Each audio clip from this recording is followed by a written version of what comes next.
So if you watch this channel at all, you know that I'm a pretty big fan of the OnePlus 5T. Specifically, if you watched our last video, the top 5 smartphones of 2017, you know that it was one of my favorite smartphones of the year. And it's a really good phone. Had some like lacking things, but overall a good package. And I was like, this is a really good phone. And a lot of times whenever you have a really good phone, sometimes you sit there and you wonder, how could this get better? Well, OnePlus managed to make the 5T better by only changing one thing: the color. So this is the Sandstone White OnePlus 5T, and it's one thing for a phone to be in white, like entirely in white other than the front, right? It's a whole nother thing for it to be called Sandstone White. So a little history with OnePlus. Sandstone was one of like the first textures they used on their first ever phone, at the OnePlus One, obviously. And it was really popular. Recently, they released a limited edition Star Wars OnePlus 5T that had the same texture. The only difference was there was a little Star Wars branding here at the bottom, and there were a couple exclusive Star Wars wallpapers. It was pretty popular, but only released in India, David? I think so. I think it was released in India as some sort of an exclusive, but it served to be pretty popular. So I guess OnePlus was sitting there and they're like, hey, you know what? What if we just take the branding off and just sell it as a limited edition phone? So here we are with the OnePlus 5T in Sandstone White, limited edition color, and we're gonna talk about it. Short video though, let's do it. So obviously nothing's changed internally with this phone, right? Everything that's different is purely aesthetic. It was limited edition and it was only available in the top tier OnePlus 5T model, meaning you get 8 gigs of RAM and 128 gigs of storage, which is great.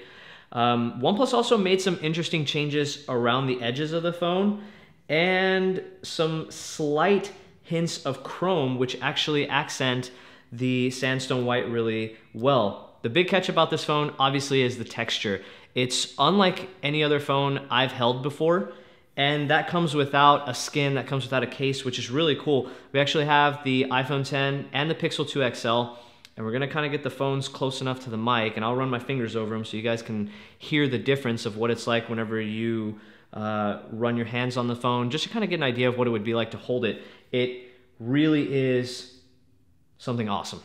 Okay, hey, check it out, high shot. So there's our shotgun mic, sits right above my head. I have the OnePlus here, and I have the Pixel here. 2 white phones, kind of ish, Pixel 75% white. But like I said, different manufacturing processes that lead to different results in the overall build. So let's start with how the Pixel sounds. Here we go, I'm gonna get it nice and close so you guys can hear this. Do you hear anything? Yeah? So that's like the dull kind of finish that you have on the aluminum on the Pixel. Now here's the OnePlus. You guys should hear a big difference. Yeah, it's like running your fingers on sandpaper, but it's not coarse. It's I don't know, but it's super grippy. And if you get really up close and personal with the phone, you'll notice that it's not like purely white. There's a little bit of gray in there. So it's almost like this milky whitish color that just looks amazing. I really like what they did with the phone.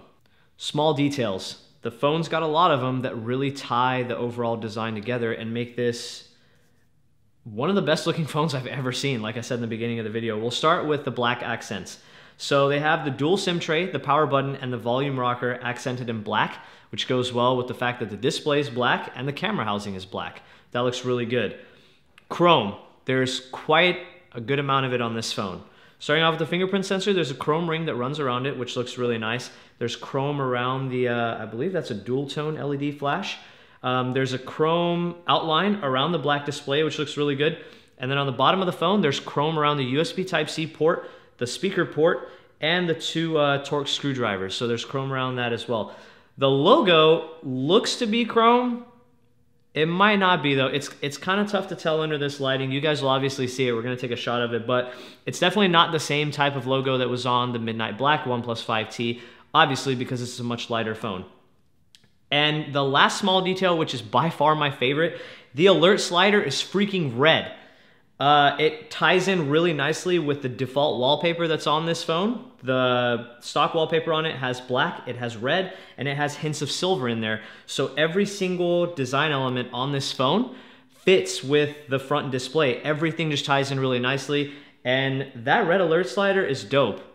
I really like the fact that manufacturers are starting to add some color to their buttons. It just looks really nice, as long as you do it the correct way. The Pixel 2, the OnePlus 5T so far have done a really good job, but if I had to choose between the two design-wise, it's the 5T all the way.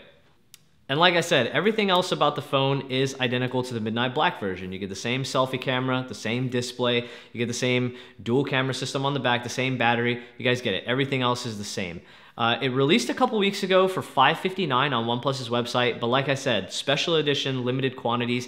It sold out in 2 hours. So where I live, it launched at 9 a.m. and by 11 a.m. it was completely gone, which is really unfortunate because that means if you want to get one now, you probably have to go on a website like eBay and pay higher resale prices, or if you're lucky, you might be able to find it from some seller on Amazon, hopefully. I'm not really sure. I haven't checked, to be honest with you.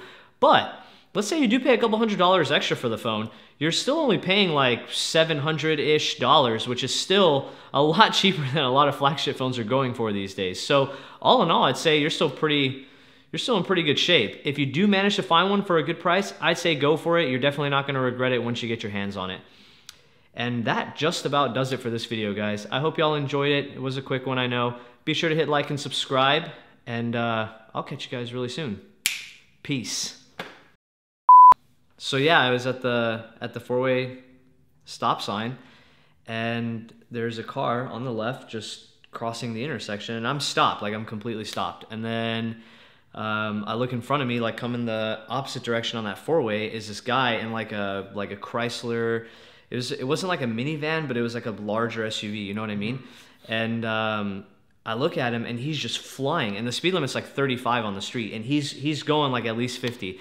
And I look at him, and I'm like, he's not stopping.